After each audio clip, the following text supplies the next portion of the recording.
A major drug syndicate smashed in raids from Queensland to the NT. Michael Gunner heads bush on his first official trip as Chief Minister. Testing their tactical training, our troops hit the ground for Northern Shield. And the young crew on the trip of a lifetime, sailing to the top end. This is 9 News with Amy Culpet. Good evening. A Supreme Court jury has been told Carly Sinclair provoked her own death during a conversation with her partner, Danny Deacon. Deacon's defence argued it was the perfect storm and a normal person could do the same thing under the circumstances. And Isabel Mullen joins us from the Supreme Court. Izzy, what happens now? Well, Amy, Justice Peter Barr will start summing up tomorrow before the Supreme Court jury retires to consider its verdict. They'll decide whether Danny Deacon is guilty of murder or guilty of manslaughter. But, Amy, we're still in the dark as to how long that might take. Izzy, thank you. A 62-year-old man has been arrested in the Territory, accused of being part of a major drug syndicate based in Queensland. Officers say the crime gang used bikies as dealers to push the deadly drug ice. Our forces in the Middle East will be given legal protection if they kill members of Islamic State not directly involved in combat. The change came as the Prime Minister outlined advances in the war, but warned we could be targets elsewhere. Michael Gunner has headed bush to the electorate of Arnhem to thank voters for helping return Labor to power. The new Chief Minister may be looking forward, but he and his team are still closely monitoring the fate of his deputy. Troops involved in Exercise Northern Shield across the border in Western Australia. At one of the most isolated defence bases in Australia, hundreds of personnel are bunkered down. The night brings with it some relief from the heat and a much-deserved rest. The start of September usually brings with it the start of the build-up. Georgie Chumley joins us now. Georgie, was it really as bad as it felt? Amy, at around 7 o'clock this morning, the humidity was already 91%. The actual temperatures barely exceeded 31 in the city. That humidity made it feel much hotter. And it was the same right across the top end, 34 the top at Noonamah, 36 at Middle Point and Bachelor. Will the build-up continue to build? I'll have more later in the bulletin. Let's hope not. Thanks, Georgie. In the news ahead, history made as the first commercial flight from America in decades touches down in Cuba. Meet the young Territorians who've returned home after an adventure on the high seas. Plus, a unique look at Australia's new $5 note. Tonight's news is brought to you by Fork and Dagger's new brunch buffet. Enjoy your gourmet favourites every Saturday and Sunday, only at the Fork and Dagger Bar and Grill. Brazilian President Dilma Rousseff has been thrown out of office for manipulating the country's budget. She was ousted by Brazil's Senate after it voted to convict her of illegally using money from state banks to boost public spending. The skies between Cuba and the US got a little friendlier today. A commercial flight between the Cold War enemies touching down for the first time in decades. Passengers were greeted by water cannon and flags as they walked down the stairs at Cuba's Santa Clara airport. American tourists have been unable to fly to the island since 1961. It's a once-in-a-lifetime opportunity, taking to the high seas as part of the crew of a tall ship. For 5 young Territorians, their dreams of sailing have become a reality as they rolled up their sleeves and set sail on the young endeavour. Farah's move to the Rabbitohs has hit a hurdle, with the West Tigers telling him they can't afford to pay his contract out in a lump sum. Henry Jones joins us now. Henry, will the deal go ahead? Amy, all parties are keen to get it done, but the delay is the last thing Farah needs after spending the back half of the season in reserve grade. Meanwhile, the Tigers are dealing with another big problem as they push for a place in the finals. And I'll be back with more as the NRL gets set to trial a new rule. Will it be good for the game?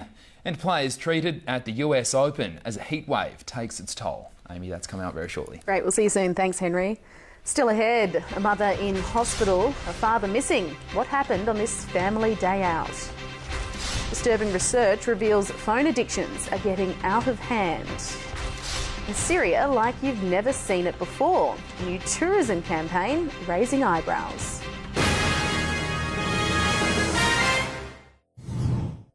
A father is missing, a mother is in hospital, and their 3 adult children have been left distressed and bewildered after an interstate road trip went horribly off course. Police have described it as a bizarre set of circumstances as they focus their efforts on finding the missing man. It's not the first place that springs to mind when you're thinking of your next holiday destination, but a new ad is trying to transform Syria into a tourist hotspot. Despite years of conflict, the clip shows idyllic waters and packed beaches. The campaign was filmed in a town that earlier this year was hit by a series of deadly bombings. Henry returns now with sport. And Henry, the Aussies finally have some luck. Yeah, they won't be going home empty-handed. We'll have more on that after the break. Plus, can the Raiders continue their hot streak and win 10 in a row? Selection headaches at North Melbourne ahead of the finals. Will Drew Petrie feature? And we go one-on-one as the Thunder coach sums up season 2016.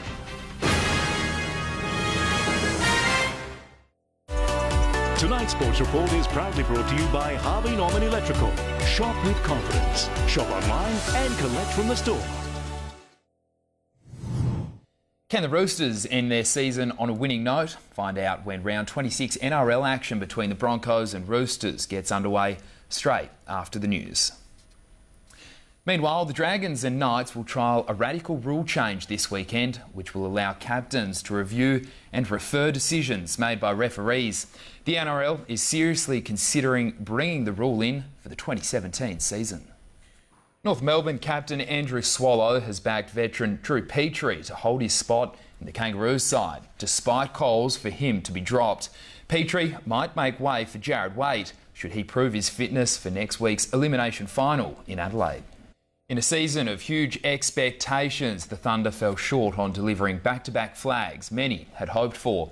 Injury and inconsistency plagued the side, leaving coach Xavier Clarke to sum 2016 up as a year of missed opportunities.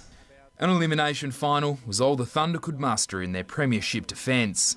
To get to finals obviously is a good thing, and but obviously we wanted to go through and try and get that back-to-back tilt. It was a year impacted by major injury. Utility Julian Lockwood, veteran Aaron Motlop and Ryan Smith were hardly sighted. It makes a big difference. It's not the reason, the whole reason why we ended up the way we did, but it certainly had an influence. While injuries are unavoidable, effort is controllable. Some lacklustre showings ensure the entire list will be reviewed. The coach forecasts change. There's a fair bit going on at the moment behind the scenes around where players are at, what are their plans for next year. Are they planning on playing again next year? The blooding of young talent, including Ezekiel Frank and Michael Mummery, should help fill the void moving forward. But how much Thunder footy Mummery will play next season remains to be seen. Certainly want to see him play a little bit of NTFL football and national championships and play senior Thunder footy next year, but his bigger picture stuff is something that we've got to take in consideration. As for recruiting, Clarke will scour the NTFL, looking to reinforce each end of the ground. Probably need another key defender of some sort and a small forward to support Buff and our tools. So we will certainly have a good hard look at that. Who they are, I don't know. Cam Eilert is the hot favourite to secure the club's MVP, while Darren Ewing booted a lazy 51 majors to top the goal kicking. And in his maiden season as captain, Shannon Rioli has proven his leadership material and should hold on to the role. I thought he still had a real big impact on game day, and he will only get better as a leader, and I'm really looking forward to seeing him develop in that role. The plan now is to rest, reset and build momentum through the off-season. Australia has claimed the one-day series in Sri Lanka with that 6-wicket win in Game 4. John Hastings took 6 as the hosts were restricted to just 212 runs from their 50 overs. Aaron Finch got the Australian innings off to a flying start, hammering 55 from just 19 balls. George Bailey top scored with 90 as Australia reached the target with 19 overs to spare. Heatwave conditions have caused drama at the US Open. Sydney-born British player Joanna Konta needed treatment, delaying her match for 20 minutes. Contra returned to win in 3 sets. Rafael Nadal had no issues advancing in straight sets under Flushing Meadows' brand new roof. Australia's James Darkworth was eliminated by Joe Wilfried Songa in 4 sets. And that is Thursday in Sport, Amy. Thanks very much, Henry. In the news ahead, the latest headlines, plus a look at our new $5 note and the Aussie teen who helped make it unique. Not for the faint-hearted, a bicycle ride 250 metres up. The 23-year-old who's living proof you should never give up. If you see something amazing, Damn, something blew up. become a 9 News source. Shoot it, send it, see it on 9 News.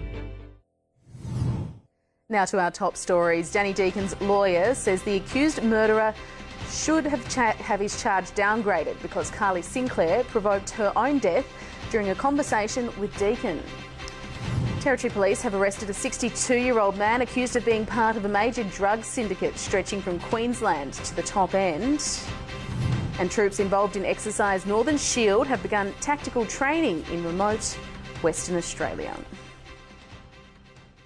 The Reserve Bank today released a new $5 note. It's more secure and has many world-first features that, over time, will become standard in all our banknotes. Georgie Chumley joins me again for more weather. Georgie, there's a chance of rain tomorrow. Amy, one day out of the dry and it could get wet after the break. All the weather details. This weather report is proudly brought to you by Palmerston Furniture and Bedding's September Super Sale. You'd be forgiven for thinking we were in the middle of the build-up in Darwin this morning. A very humid start to the day, even a few scattered raindrops around the region. Outside right now, it's still pretty warm, 28 degrees. The relative humidity is 73%. Earlier temperatures reached 32 degrees in the city and was warm as 36 inland.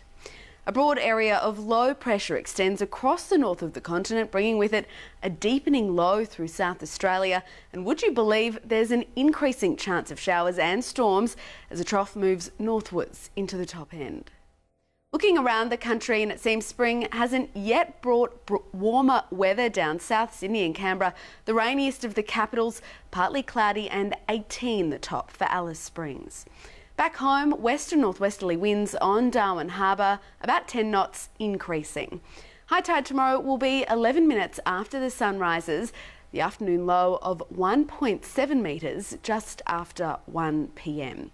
Now, our friends at Fishing and Outdoor World say Darwin and Bynoe Harbour Arms are good for a barra. Try the change of the tide at Leap Point or Quail Island for dewies, and good reports coming out of Roche Reef for golden snapper. Tonight's catch of the day goes to Sam McMillan, who sent in this photo of mate Reese McEwen with a 122-centimetre dewey. The pair caught off Fenton Patches. Boys, bonus points for getting up early or staying out late whenever this was taken. You've won the prize pack on your screen. Around the top end tomorrow, it'll be warmer in the rural area. Humpty Doo and Berry Springs both heading for tops of 35 degrees. A 40% chance of a shower in Darwin, 32 degrees it'll be here. And looking at the 7-day forecast, cloudy until at least Sunday with maximums of 32 degrees. From there, a slightly warmer 34 degrees is predicted, Amy. Thank you, Georgie. To finance now, and the All Ords dropped more than 18 points at closing time. Our dollar is buying over 67 euro cents, 75.